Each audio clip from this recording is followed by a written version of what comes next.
Nicolás Dujovne, Acá estamos. ¿cuánto tiene que ver la suerte con todo esto? Bueno, tiene que ver bastante. Déjame empezar un poquito desde antes, para pensar un poco cosas que pasaron en la semana y después vamos a vincularlas un poco con la suerte. Pero lunes pasado acá estábamos hablando del Brexit, comentábamos que seguramente el impacto iba a ser muy, muy corto y limitado porque no había un problema de deuda, no había un problema bancario. Efectivamente, al día siguiente el mundo rebotó con fuerza porque lo único que pasó es que Inglaterra va a crecer un poco menos, Gran Bretaña, Europa un poquito menos. Eso genera una política monetaria mucho más laxa de Europa, que se contagia a Estados Unidos, y el mundo se puso optimista porque tasas bajas por mucho más tiempo, y entonces vamos de vuelta, arrancamos de vuelta. Todo en el lapso de una semana. En una semana. En la Argentina el Banco Central aprovechó la volatilidad del Brexit para que el tipo de cambio se acomode en vez de 13,75 en 15, cosa que le sirve al Banco Central y a todos. El gobierno, el Ministerio de Economía aprovechó para colocar 2 días después, o sea, como si el Brexit no hubiera existido, 2.750 millones de dólares en el mercado, así como si nada, un montón de plata que va a ser usada para recomprar los cupones de PBI, etcétera. En el medio la soja y los commodities subieron 3% en la semana, y un fenómeno invisible, pero que está ocurriendo ya desde hace algunos días, algunas semanas, como el real se está apreciando contra el dólar y el peso se depreció contra el dólar, la competitividad de la Argentina contra Brasil mejoró 20% en el último mes. Pasó de todo, dijo Dujovne. Pasó de todo. Pasó de todo. Empieza a armarse así un escenario, Carlos, donde con tasas bajas para adelante y commodities un poco para arriba, soja, pongámosle el nombre para la Argentina, bueno, empezamos a sentir una pequeña brisa de cola, digamos, un mundo no tan malo.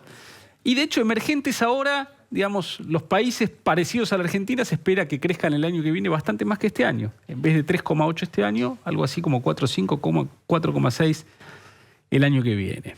¿Macri tiene suerte? Para contestar esa pregunta, armé algunos números. A ver. Armé un índice de la suerte, Carlos. No sé en qué cámara puedo mostrarlo acá.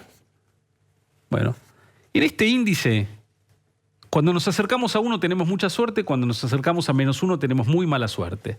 El índice se compone de 3 factores. Tarotista. Precios internacionales, es decir, la diferencia entre los precios de los productos que vendemos versus los que compramos, lo que llamamos los términos de intercambio, la tasa de interés internacional y el crecimiento mundial. Son desvíos respecto a la media, no quiero ponerme técnico. Pero entonces, si estamos en 0... Repetí. Términos de intercambio, crecimiento mundial, tasa de interés. Desvíos respecto al promedio. Entonces, +1 tengo mucha suerte, -1 tengo muy poca suerte. Bueno, como ves, ni De la Rúa ni Menem tuvieron demasiada suerte. Bastante poco suertudos con lo internacional. Alfonsín. Alfonsín... No hemos tenido suerte. El kirchnerismo con muchísima suerte, y Macri, especialmente por el componente, te diría que por todos un poco. Lo del kirchnerismo es impresionante a partir del 2009, ¿no? De la crisis del 2009. Acá está el 54%. Sí, porque el pico de los commodities es 2011. Pero fíjate el 54% de Cristina, ¿no? Ahí está el 54%. 2011. El año de la suerte. Impresionante. Entonces, en el índice de la suerte, Macri es suertudo. Agarra una recuperación, Macri. Con lo cual nos está diciendo que tiene un ADN peronista, porque los radicales mucha suerte no han tenido.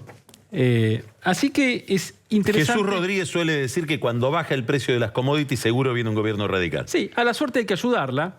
Digamos, en algunos aspectos el gobierno, por ejemplo, para el campo, a pesar de los precios internacionales, además ha tomado medidas como eliminación de retenciones. Hoy en el campo están pasando cosas muy impresionantes.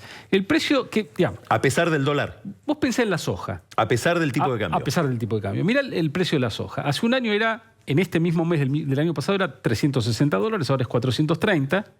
Un productor, aparte, le bajaron la retención de 35 a 30. El tipo de cambio hace un año era 9,05, ahora es 15.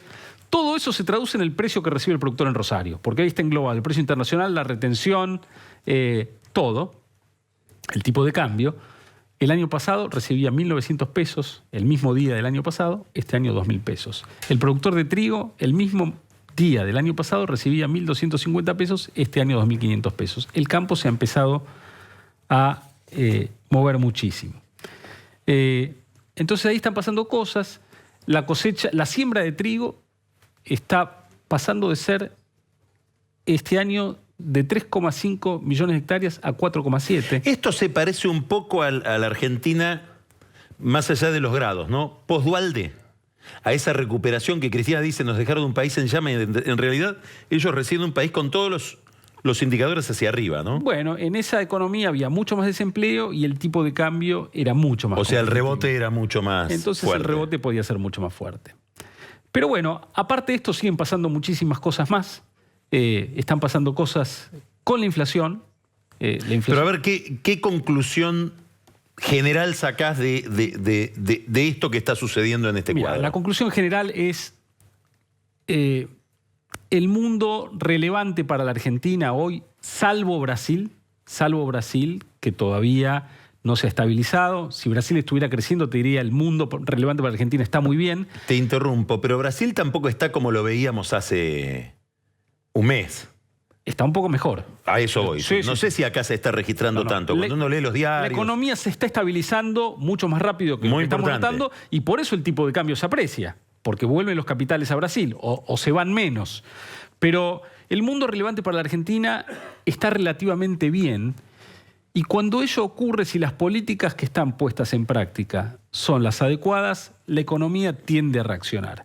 La magnitud está por verse, pero yo creo que es muy difícil que la economía argentina, una vez que ha digerido el impacto del primer semestre de la devaluación, de la suba de tarifas, no empiece a mostrar una reacción razonable en los próximos meses. Me decías que estaban pasando otras cosas, además. Pasan otras cosas, la inflación finalmente está tendiendo a la baja, junio terminó ligeramente por abajo del 3%, julio es probable que se acerque al 2%. Y otra cosa, un datito que me parece que es importante, el gobierno publicó la semana pasada la revisión de la contabilidad nacional desde el 2004 hasta ahora.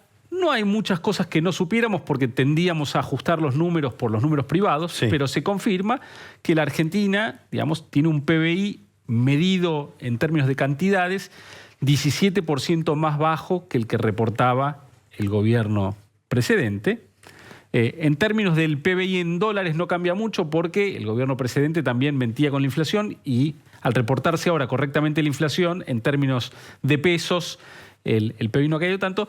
Pero un dato a mí que me resulta muy interesante es el de la inversión. Se confirma que la inversión en la Argentina era de apenas 19% del PBI.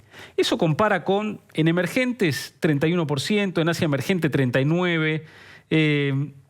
Es bajísima la cifra de 19%. Y en ¿Norte de África? Norte de África 25%. Sí. Contra 19%. Contra 19%. Una economía con 19% de inversión puede aspirar a crecer al 3%.